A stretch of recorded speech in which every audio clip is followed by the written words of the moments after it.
Today we are studying the sixth reading of the Torah portion of Shemini. Yesterday we covered readings 4 and 5. Today we're going to cover reading 6, and tomorrow we're going to cover reading number 7.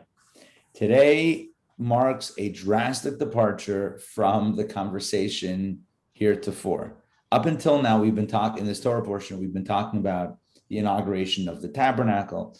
We've been talking about inauguration of tabernacle, the tragic episode of the passing of Nadav and Avihu, the two older sons of Aaron. We spoke about the aftermath of their passing and the efforts to continue the celebration, if you will, of the Mishkan, of the inauguration, while being respectful to what happened. And we spoke about also yesterday we focused extensively on the sacrifices that ended up being a bit questionable / controversial, right? Where they were told to override the typical prohibition for a mourner to partake in a sacrifice. They were told to eat the sacrifices, but Aaron and his sons made an executive decision to burn one of them. And Moses inquires and he demands why. It seems like they didn't follow the protocol. And the answer was, well, when you're dealing with sacrifices that are only once in a lifetime or once in history, then it overrides the typical protocol. But a sacrifice that's going to be brought every single month anyway, the Rosh Chodesh sacrifice, that should be burnt and not eaten. And indeed, Moses accepts the verdict. That's the first half, if you will, the first part, 2/3 of the Torah portion. The last part of the Torah portion deals with the laws of kosher. And it may seem like completely, disjointed and discombobulated. Like we're talking about the Mishkan, now we're talking about kosher. And I think there's a beautiful lesson here, even before we jump into the verses themselves. Beautiful lesson.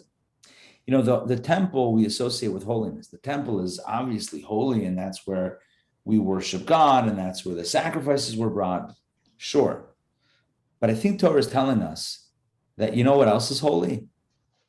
Our menus are holy. What we eat is holy.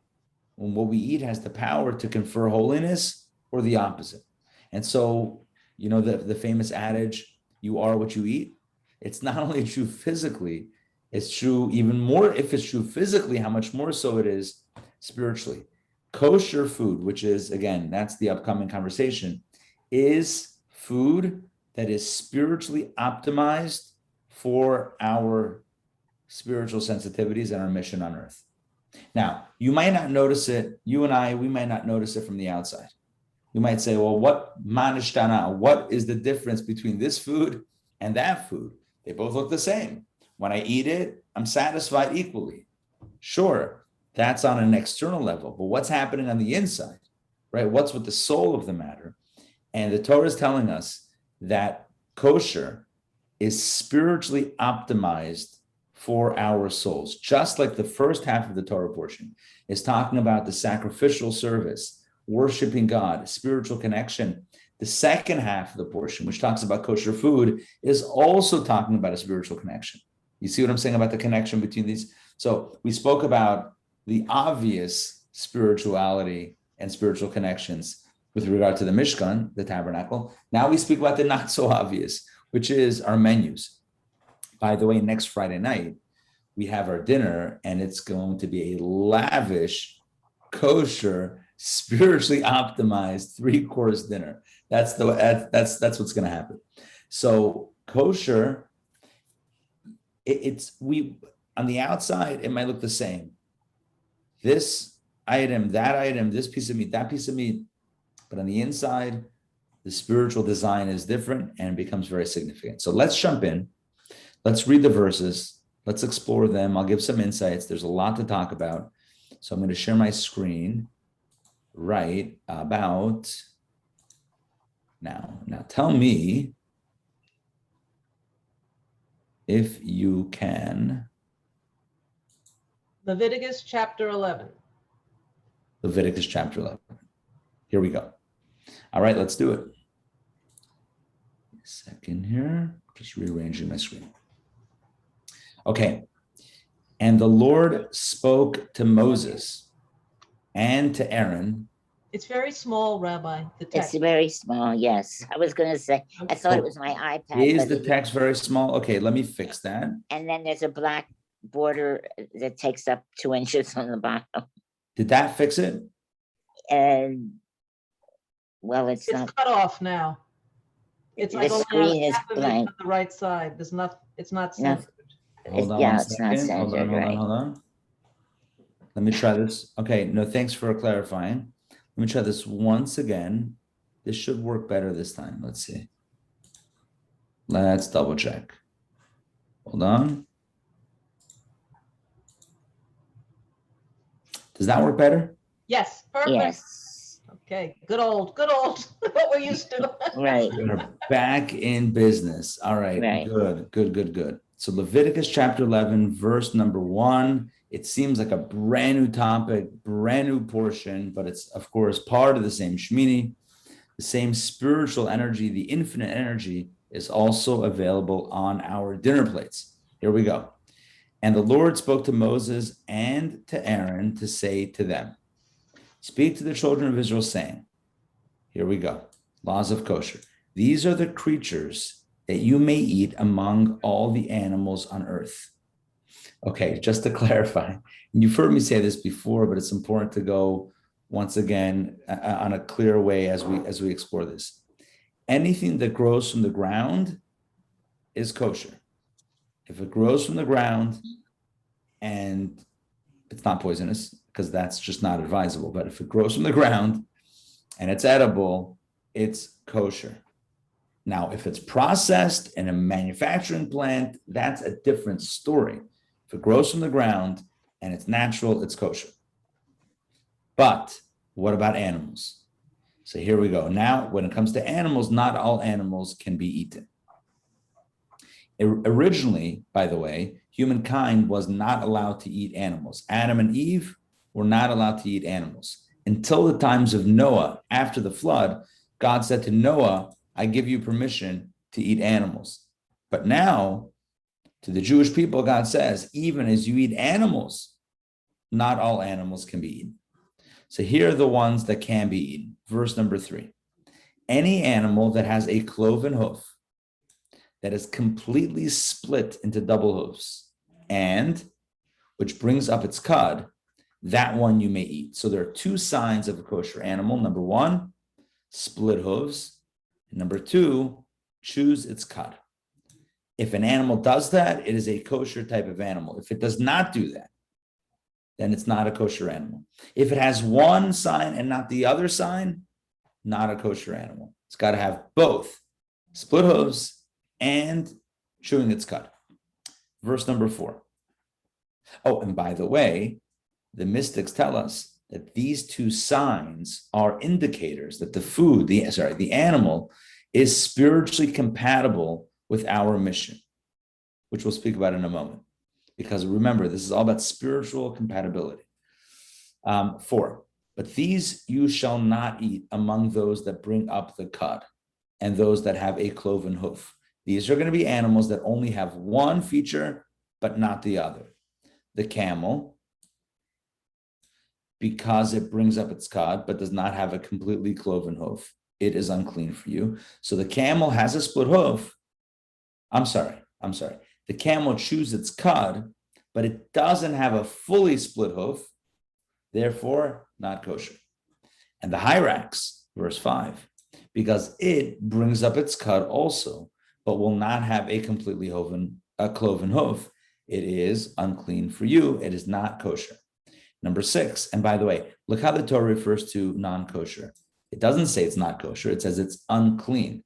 Again, in the Hebrew, it's tameh, which is an indicator of a spiritual deficit.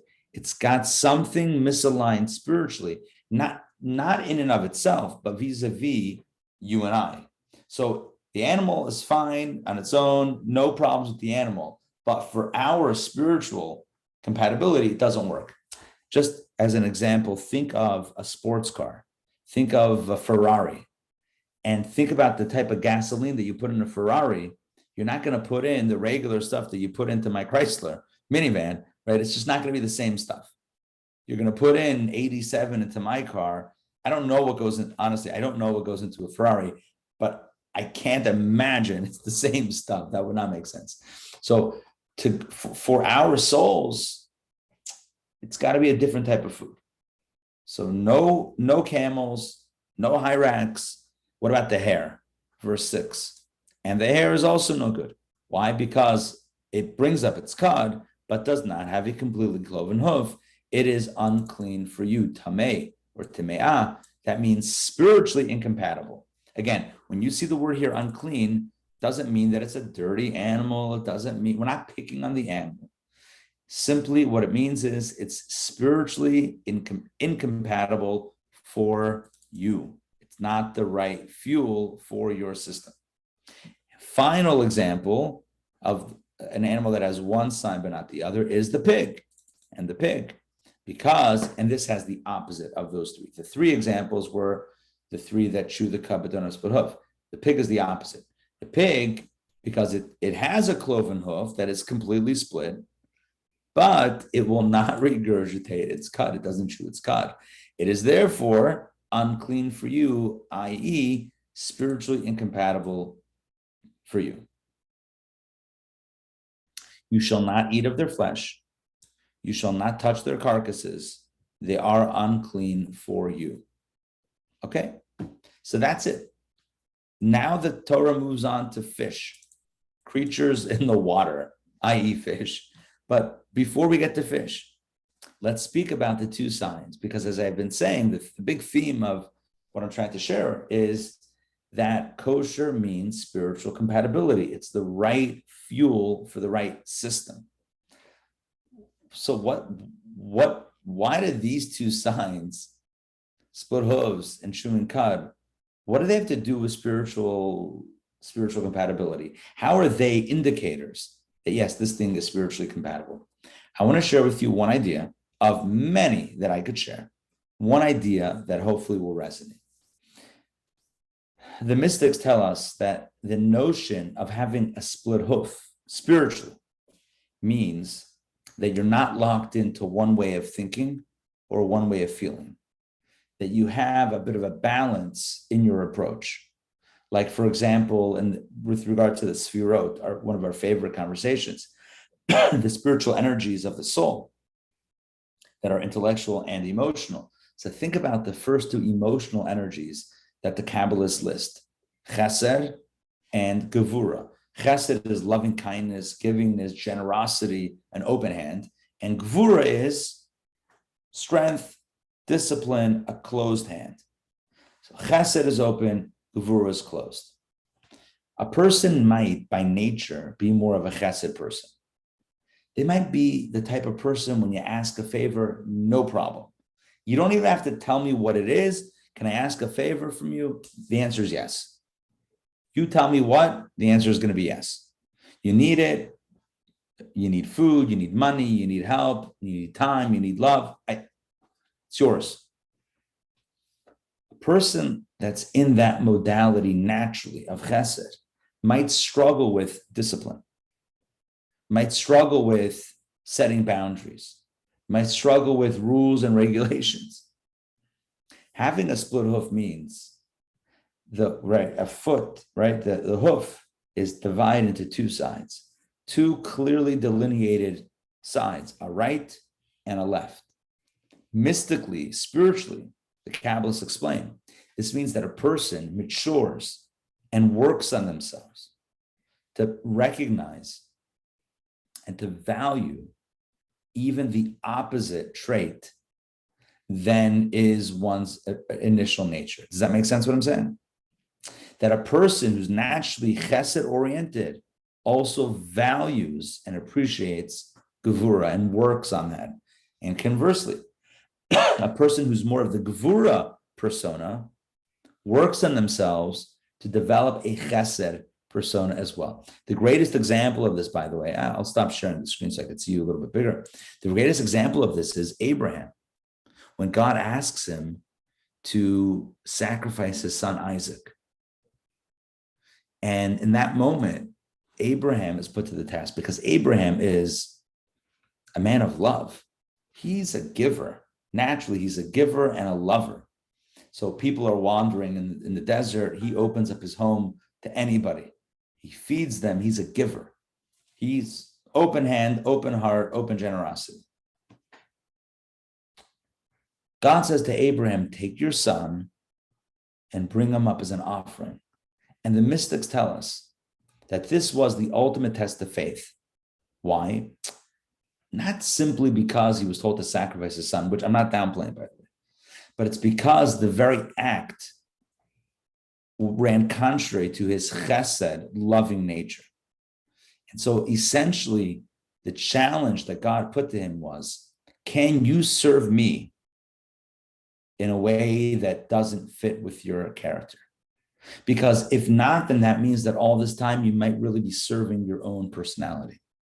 Because your personality is a giving one, so you've been giving in my name. But can you really do something that goes contrary to your nature for me? If yes, then you're really in it. Then you're really serving me.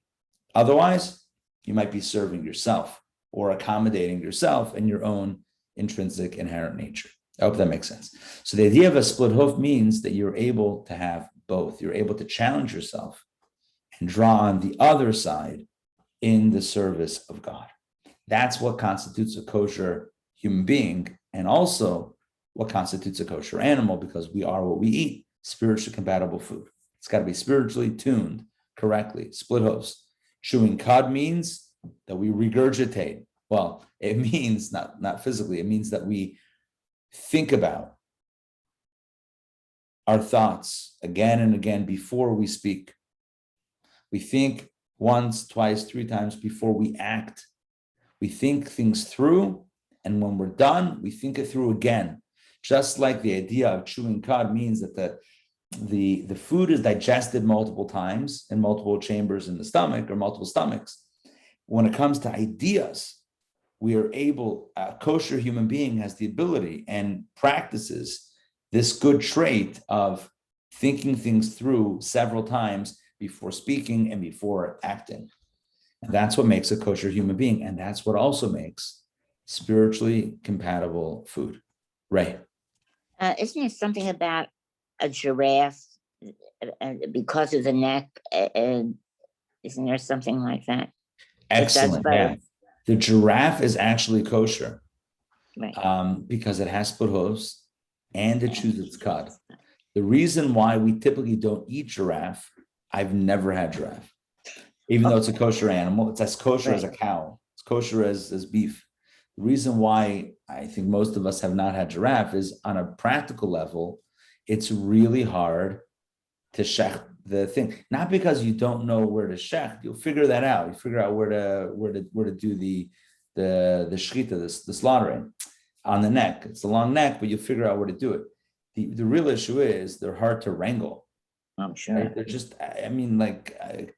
you got to retrofit your schlachtas, your slaughterhouse, to accommodate animals with really large necks. I'm kidding, but it's just very unwieldy to deal with a giraffe. So giraffes are spared, even though they're kosher animals, but we're like, all right, you get a pass. You're too difficult to deal with. Right. Also, my understanding is the giraffe meat itself is not so it's very, very rough and tough. So for those reasons, very pragmatic reasons, typically giraffe is not on the menu. But come next Friday night, and there won't be giraffe on the menu. No, we will not. That'll be weird. All right, let's jump back in. Okay, I'm going to share my screen once again, and let's talk about the fish. Oh, so just to kind of summarize this idea. We are what we eat, physically and spiritually. Kosher food is spiritually compatible for our spiritual sensibilities.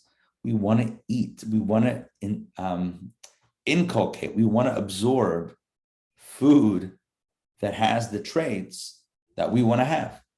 The split hooves, balance, and the chewing the cud, thinking, not acting on impulse. One of the major ideas of Chabad Hasidic philosophy is be in control of your feelings and your actions by using your head. And that's what chewing cut is. It's about thinking and thinking and thinking so that we can act and feel and do in a healthier fashion. Okay, back to our, hold on. Here we go. Sindri. Okay, great. Hey, Sindri. Welcome. Good to see you. Thank you. Hello. All right. So we were just talking about kosher, and I mentioned that giraffe is kosher. And then I mentioned that that Friday night, next week, we're going to be having giraffe in the menu. And then I said I was kidding. So I just felt like I should bring you into the arc of the joke.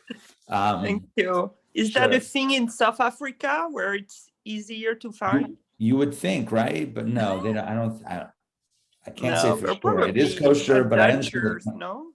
Say it again? It's probably endangered species. It might be. I don't know. We'll find out.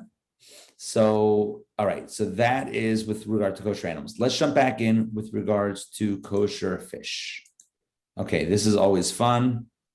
Who doesn't like a nice kosher fish? Here we go. Verse number 9. Now, among all creatures that are in the water, okay, you may eat these. Any of the creatures in the water that has fins and scales, those you may eat, whether it lives in the water, in the seas, or in the rivers. So whatever type of water body it's in, fresh water, salt water, who knows? Either way, there's two signs of a kosher fish: fins and scales. Once again, this is not just a biological thing, it's a spiritual thing. The first half of the Torah portion talks about inaugurating the Mishkan, the tabernacle, the divine presence. It's about giving an offering to God, giving ourselves to God. It's a spiritual connection. Second half, kosher, is also about a spiritual connection. It's about eating things that help us become more spiritually sensitive and attuned to our Creator. Fins and scales is also along those lines. Why? Scales are the idea of protection. Scales are kind of like scales of armor, if you will, right? Scales are like an armor that protects the fish. Spiritually, it means that you and I need to have scales. We need to have a protection, barriers that keep us a little bit disconnected from the negative influences that are so prevalent around us. Scales means a fierce commitment to our tradition, a fierce commitment to our values, a fierce commitment to our core beliefs, and not becoming wishy-washy, right? Like a fish just being carried with the streams, with whatever is the latest fad. We don't need to be carried with the latest fad. Scales means that we have the ability to fend off the negative, unspiritual influences. And what about fins? Fins are the parts of the fish that propel the fish forward when it shimmies and swims through the ocean, the lakes, and the rivers. So fins is about ambition. We need to have scales. We need to protect. We need to hold dear onto our tradition. But at the same time, we have to be progressive. We have to move into the future. We have to have ambition, but we also have to know how to bring Torah into the 21st century, not to change it, but certainly to use its values to inform modern life. If Torah can't speak to a human being in 2021, then we're doing something wrong. Torah is timeless and it needs to speak to us in a timeless fashion. This is the deeper understanding of scales and fins and what makes a fish kosher. Let's continue verse number 10. But any creatures that do not have fins and scales, whether in the seas or in the rivers, among all the creeping creatures in the water and among all living creatures that live in the water, are an abomination for you. All of these fish that do not have fins and scales, whether they swim or they're creepy, crawly, any type of sea life, right? That does not possess fins and scales, and Sea life is incredible. They have seahorses, jellyfish, starfish. I'm out, right? I mean, that's the extent of my sea knowledge. I'm just trying to think. Penguins, dolphins, whales. I mean, who knows? So many different things. Bottom line is, if it does not have fins and scales, out of the menu, off the plate, right? You're not supposed to eat it. We're not supposed to eat it. What's the idea? The idea again is we are what we eat. We want to inculcate. We want to take in healthy, spiritually healthy items. Calls it an abomination. It's sheketz. It's not nice. It's not good. It's unhealthy spiritually. And they shall be, verse 11, an abomination for you. You shall not eat of their flesh, and their dead bodies you shall hold in abomination. In other words, like, ew. Any creature, not ooh at God's creature, but ooh in the context of not eating it. Any creature that does not have fins and scales in the water is an abomination for you. All right, so that's with regards to fish. What about birds? I know you're wondering. And among birds, you shall hold these in abomination. In other words, these are the birds that are not kosher. It shall not be eaten. They are an abomination. That word is, as you can see, quite popular. What are the non-kosher birds? The eagle, or we're not sure because different translations, different commentaries, or the griffin vulture. Okay, so either an eagle or a griffin vulture. The kite, that's not like the one that the kids do at the park. It's a bird. The osprey, the kestrel, and the vulture after its species, and the raven after its species. After its species means, and all of the animals that are similar to it. The ostrich, the jay, and the sparrowhawk, and the goshawk after its species. The owl, the gull, and the little owl. The bat. By the way, please don't eat bats. That's how we got into this whole mess. Are you with me? Yes? Right. So the Torah had the answer, the preventative cure to corona. The Torah says, don't eat the bat. Problem solved, right? That's it. We're done. What are you going to do?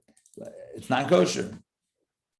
We got it. Here's the moral of the story is we got to spread Torah's values far and wide.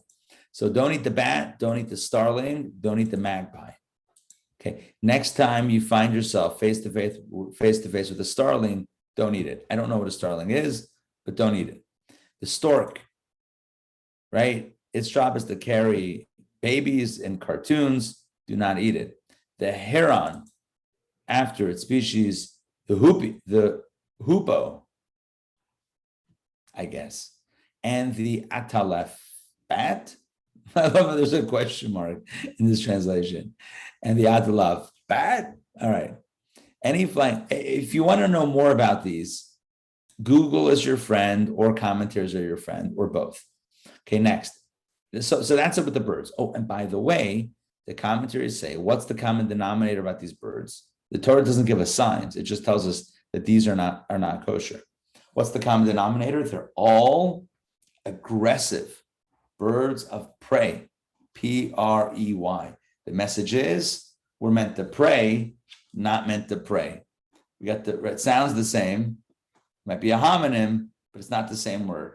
We're supposed to pray and connect and not prey on each other or on the vulnerable. It's not kosher. That does not make for a kosher human being. We are what we eat physically and spiritually. Do not eat birds of prey. Do not try to become Batman by eating a bat. It is not a good idea, right? Don't eat these aggressive birds. Now, what does that leave us with? Seems like there's a lot of options, but this is really important. That's why I'm mentioning it. In our tradition, we only eat the birds that we have a clear tradition are kosher.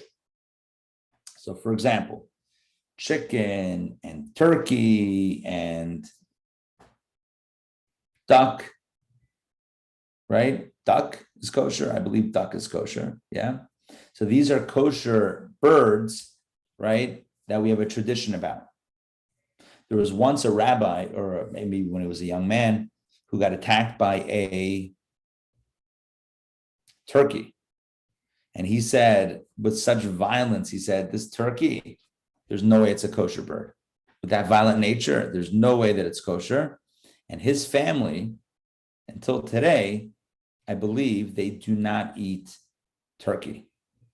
They have a custom. Which family is it? I want to say it's the Horowitz family, which is a popular last name.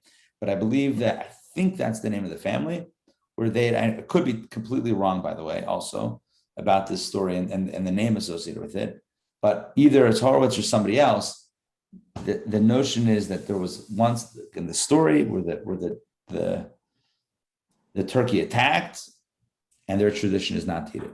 But be that as it may, yeah. I think, yes, the stork. So I'm from Alsace in France, a lot of stork there. Yeah. And I think I've read it's also due to one of the behavior of the stork, like of not sharing or not taking care of others or own, something like that too. Yeah, exactly. So whether it's violent or unkind, right? Either way, it's not kosher. And again, we err on the side of caution. We only eat those birds or poultry that we have a clear, unbroken tradition from way back when. All right, let's talk about insects. Yum. Okay, verse 20. I say that with full tongue in cheek. Okay, any flying insect that walks on four. So a flying insect that then has 4 legs is an abomination for you. Don't eat it. However, among all the flying insects that walk on 4 legs, you may eat from those that have jointed leg-like extensions above its regular legs with which they hop on the ground. Wow, look at that. If it has jointed extensions and it hops, then it becomes kosher.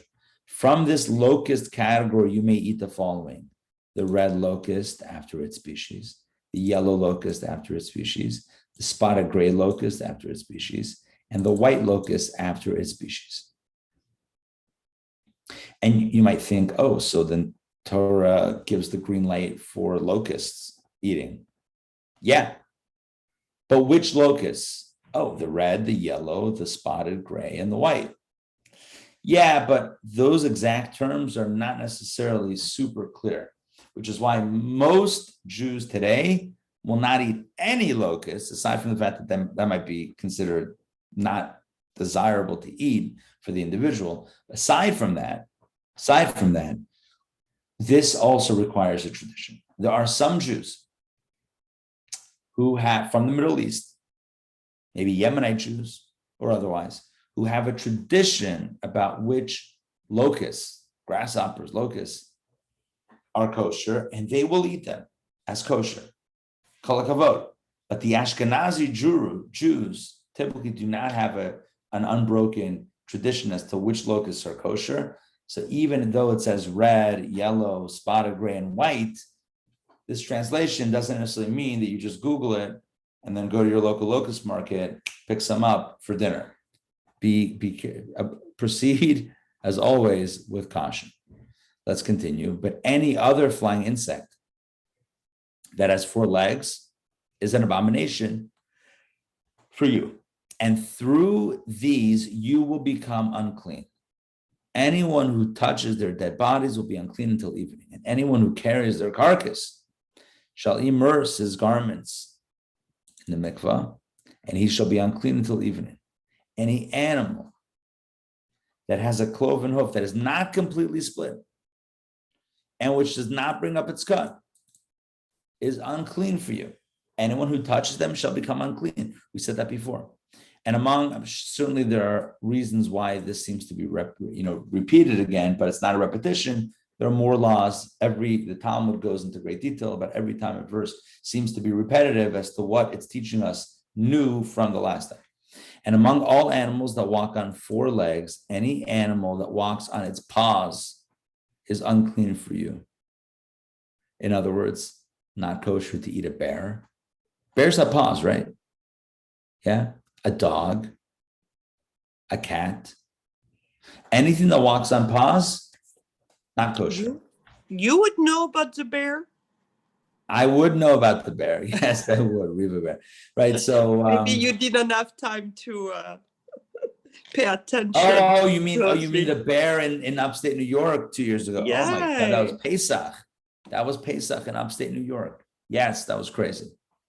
You guys know the story about the bear walking home from synagogue and turned to Nussin, and behind him is this bear. It was crazy.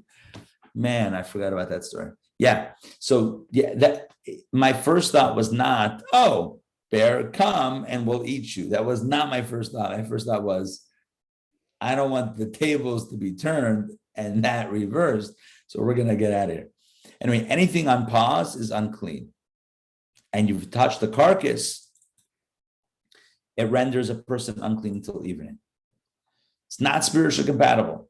Verse 20, and one who carries their carcass shall immerse his garments, and he will be unclean until evening. They are unclean for you. And this is unclean for you among creeping creatures that creep on the ground. I love that alliteration, creeping creatures that creep on the ground. The weasel, these are not kosher. The weasel, the mouse, and the toad after its species, any types of these animals, of these creatures. By the way, the mouse not being kosher, I'm okay with that. I'm just going to say I'm totally cool with not eating mice. Oh, the hedgehog, the chameleon, the lizard, the snail, and the mole. All of these are the ones that are unclean for you. Among all creeping creatures.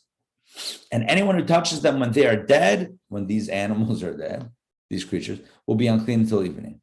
And if any of these dead creatures falls upon anything, it will become unclean, whether it is any wooden vessel, garment, hide, or sack, any vessel with which work is done, it shall be immersed in water, but will remain unclean until evening, and it will become clean.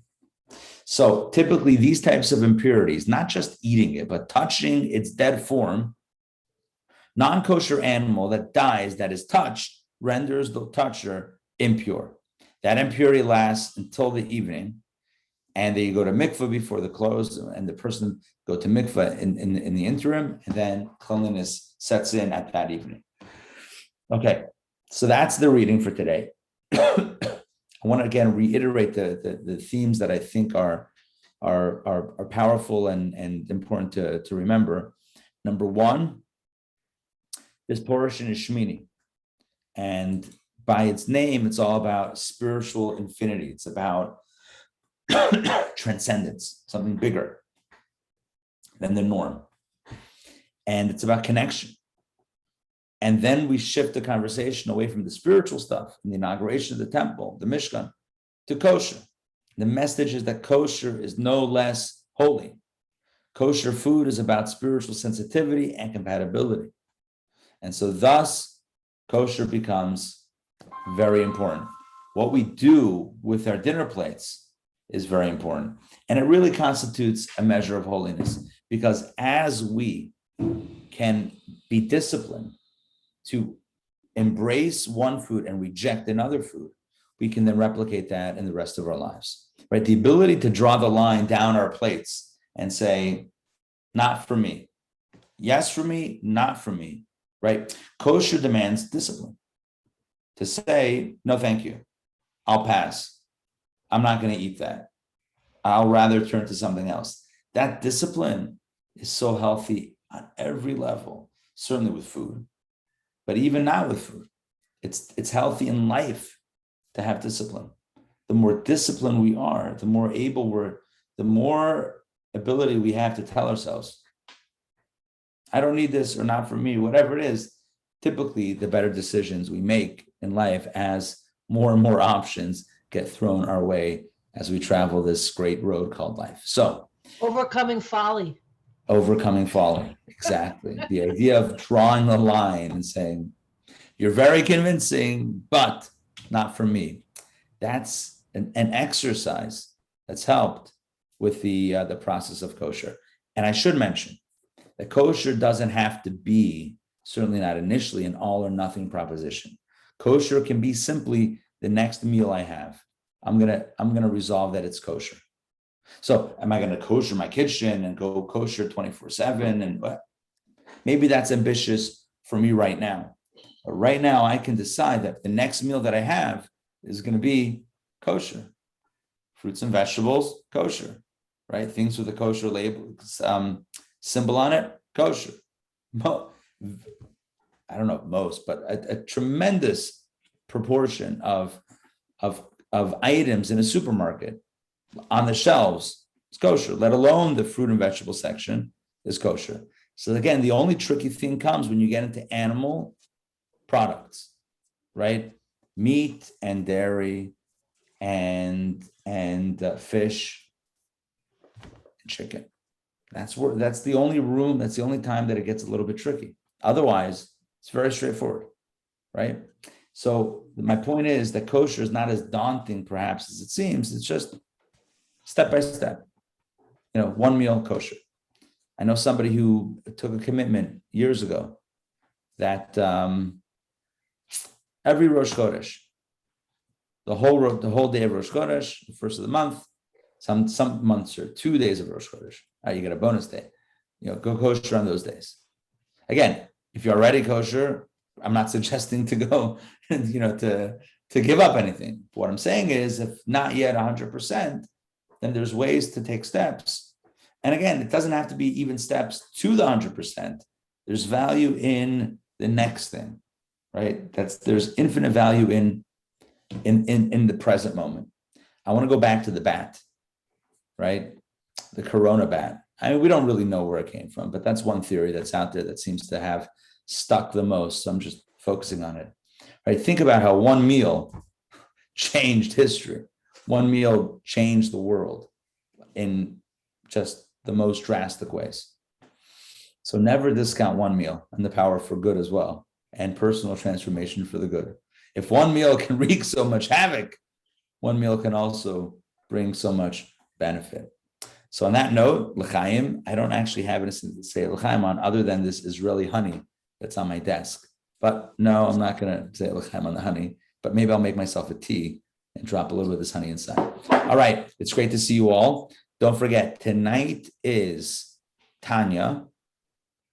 Think different. We're back after a few weeks off. We had Pesach for a few weeks. Then before that, we had the paint night with Tanya.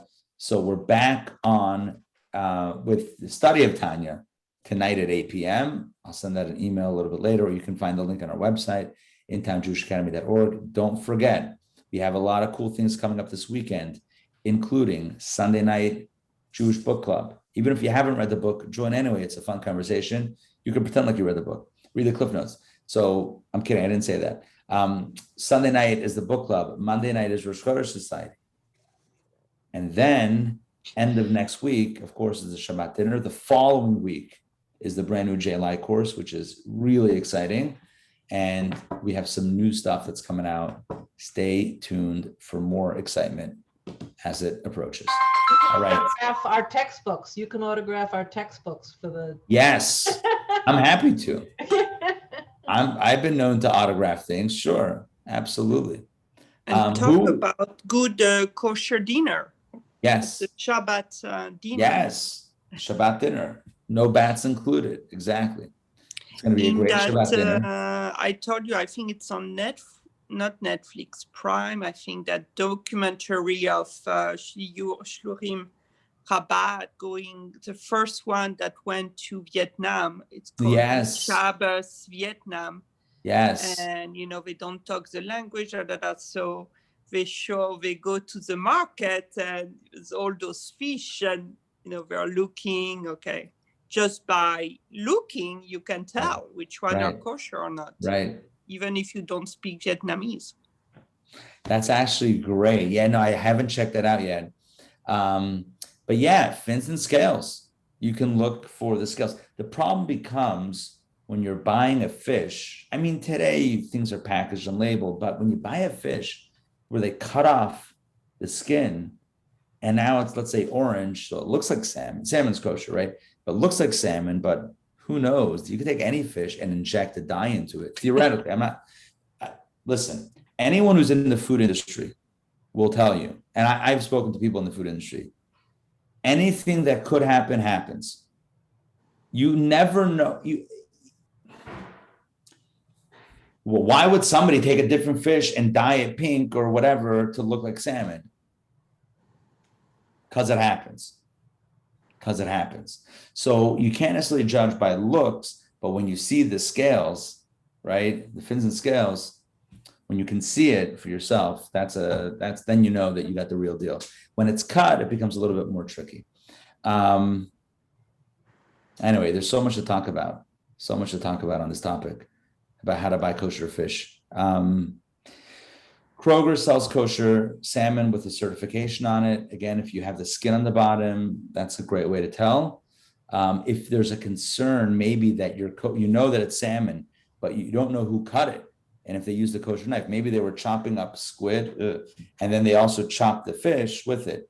So you can, again, if it's a kosher fish, you can buy it. Then all you need to do is just cut off the outer edges, if you will. Just cut a little piece off where it was cut, and you throw that part away, and just cut a thin slice, and then no knife ever touched that part that you're eating, if that makes sense. Yeah. Anyway, just a little life hack action. Okay, good. Also, you reminded me of Chabad around the world doing so much good in so many far-flung places and offering kosher for so many. I wonder if the Vietnam Chabad at this point probably has a restaurant for those that need. Because I know many places. Like a few years ago, but I'm saying many places that started off with the Chabad couple having to literally make a plan for kosher. Sometimes it's easier to buy in bulk, and once you're buying in bulk and cooking in bulk, you cook in bulk.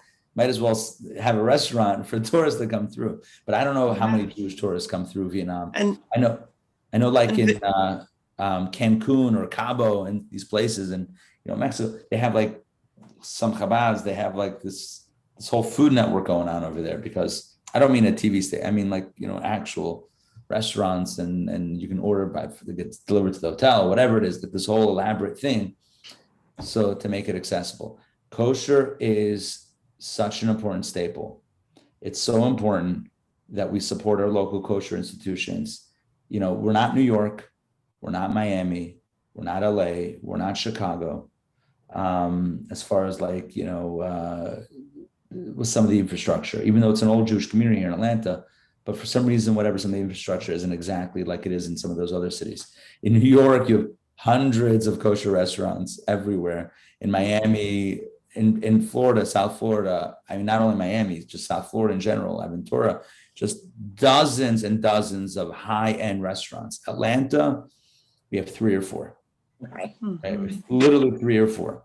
So it's important, even if you could go without, on occasion, help support I'm not getting a cut from this. I'm just saying it's important to support local kosher, because we need to have kosher institutions in a city, and it's good on every level to support local businesses, Jewish businesses. Falafel truck on Tuesday. Yes, Eli Brafman, our friend who's catering, EB is catering next Friday night. He has a truck every day, a different part of the city. Thursdays is Alpharetta. Tuesdays, Beth Jacob. Right? Tuesdays is Toko. Yes, Tuesdays is Toko. It's fantastic. And Mondays, Sandy Springs, the best falafel in town. He makes a mean falafel. Yes. Yeah, good pricing. Don't tell him. Fantastic price, yeah. It's great. With fries and a lemonade. Can't go wrong. Anyway, please God, soon we'll have some options in town. That's all I can say. Yeah, I think Chabad Intown Cafe was coming up, no? I can't say more, but things are being worked on. So I can't say more, but stay tuned, hopefully, for good news in that regard. Maybe not today, maybe not tomorrow, but at some point soon, hopefully, if things pan out, we'll have some good news with that regard. Okay. Anyway, good. All right, my friends, kosher. We are what we eat. Let's make the next one. Let's make the next one. Blueberry. All right. We'll see you all. Take care. Have a wonderful day. Rabbi. You, Rabbi. Yes. I want to order the textbook, but how do I refer to it with Amazon? Oh, for the Torah studies class? Yes. I forgot. I realized after the class, I've totally forgot to put into the chat. Can I send you an email? Yeah. I'll send you an email with the Amazon link, if that's Okay, okay. thank you. And if anybody else wants, just let me know and I'll email you right now the link to the book. Can you please add me on your list, please? Sure. Yeah, Put absolutely. each from. Yeah, for sure. And for the book club, I haven't looked, but there's a TV show about it. So if you don't have time to read the book, which is over 400 pages, Oh, by wow. Sunday, I saw that they made a TV show out of it. Which is the show? Where? The Dove Keepers? The Dove Keepers. Yeah. Who knew? What station is it on? Or what is it, I Netflix? don't know. I have to look again, but That's good info. That's good intel. Yeah. That is. but That's it's a great book. Oh my gosh, so well written. Oh, I Yes. mean, every page is just it's so Very evocative. It's gorgeous. intense. Beautiful. Yeah, it's very intense. But I love that, there's so much that usually it's kind of some laws like of, purity or something, and there it's really real. It's brought to life. She does such a great job of bringing things to life. I mean, it's just, I marvel at her writing ability. It's just amazing. Anyway, all right. Good stuff. We'll see you all soon. I'll send you an email, Ray. Thank Don, you. I'll add you to the list. Sandrine, if you need anything, let me know. we'll do it. I will. All right. We'll see you guys soon. Take care. Thank you. All right. Thank you. Bye. Bye-bye.